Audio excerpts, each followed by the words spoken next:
ஸ்ரீ குருப்யோ நமஹ. தெய்வத்தின் குரல் மூன்றாம் பகுதி 308வது தலைப்பு மீனாட்சி தொடர்ச்சி. துவாதசாந்தம் என்று சாக்த தந்திரம் சிறப்பிக்கும் தத்துவஸ்வரூபமாயிருப்பது மதுரை. இங்கே ஒன்று நினைவு வருகிறது.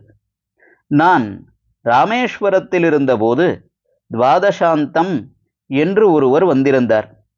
அவருடைய தகப்பனார் பிள்ளை பிறக்கணும் என்று மதுரையில் பிரார்த்தனை பண்ணி அவர் பிறந்திருந்தாராம். அதனால் அவருக்கு ஊர் பேரே வைத்து விட்டார்கள். சிதம்பரம், பழனி, திருமலை என்றெல்லாம் வைக்கிற மாதிரி. நான் பக்கத்தில் இருந்த பண்டிதரிடம் துவாதசாந்தம் என்றால் என்ன என்று கேட்டேன்.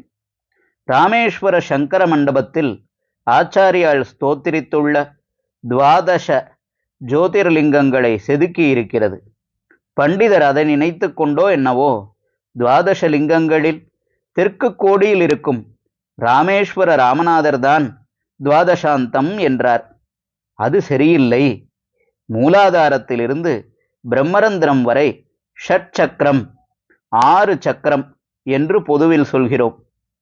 இன்னும் சூக்ஷ்மமாக அலசிக் கொண்டு போகிற போது கடைசியில் வரும் ஆக்ஞா சக்கரத்திற்கும் சகசிரார சக்கரத்திற்கும் நடுவிலேயே 12 ஸ்தானங்கள் சொல்லியிருக்கிறது.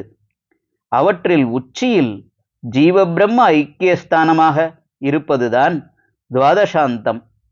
துவாதசாந்தம் என்று தந்திர சாஸ்திரங்களில், யோக சாஸ்திரங்களில் உச்சி நிலையாக சொல்லியிருப்பது மதுரைதான் என்று சொல்லி மதுரை துவாதசாந்த க்ஷேத்திரம் என்பார்கள். இங்கே லோகத்தின் பிரம்மரந்திரத்தில் பிரம்மானந்த ஸ்வரூபிணியாக மீனாட்சி இருக்கிறாள். பெரிய பெரிய கோபுரங்கள், பிரகாரங்களுடன் வெள்ளைக்காரர்களும் பார்த்து பிரமித்து கொண்டாடும்படியான ஆலயம் மீனாட்சிக்கே ஏற்பட்டிருக்கிறது. இங்கே இருக்கிற சிற்ப செல்வங்களுக்கு கணக்கு வழக்கில்லை. மற்ற க்ஷேத்திரங்களில் ஈஸ்வரன் பேரிலேயே கோவிலை சொல்லி அதில் இன்ன அம்பாள் சந்நிதி இருக்கிறது என்பார்கள்.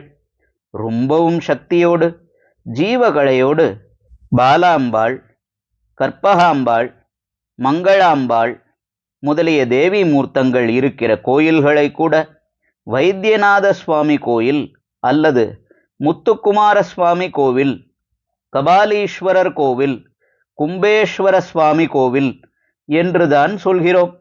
ஆனால் மதுரையில் மட்டும் சுந்தரேஸ்வரர் கோவில் என்று சொல்வதில்லை. மீனாட்சி அம்மன் கோவில் என்றுதான் சொல்கிறோம். அங்கேதான் சுந்தரேஸ்வரர் 64 திருவிளையாடல்கள் பண்ணியிருக்கிறார். சுந்தரேஸ்வரரை ஸ்தோத்திரம் பண்ணி விபூதி மகிமையாலேயே ஞானசம்பந்தர் பாண்டியராஜாவின் வெப்பு நோயை தீர்த்து அதுவரை ஜைனனாக இருந்த அவனை சைவனாக்கினார்.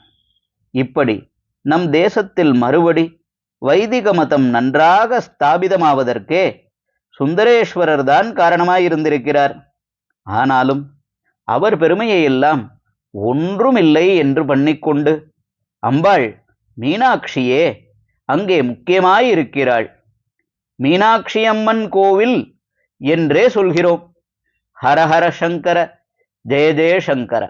தெய்வத்தின் குரல் மேலும் ஒலிக்கும்.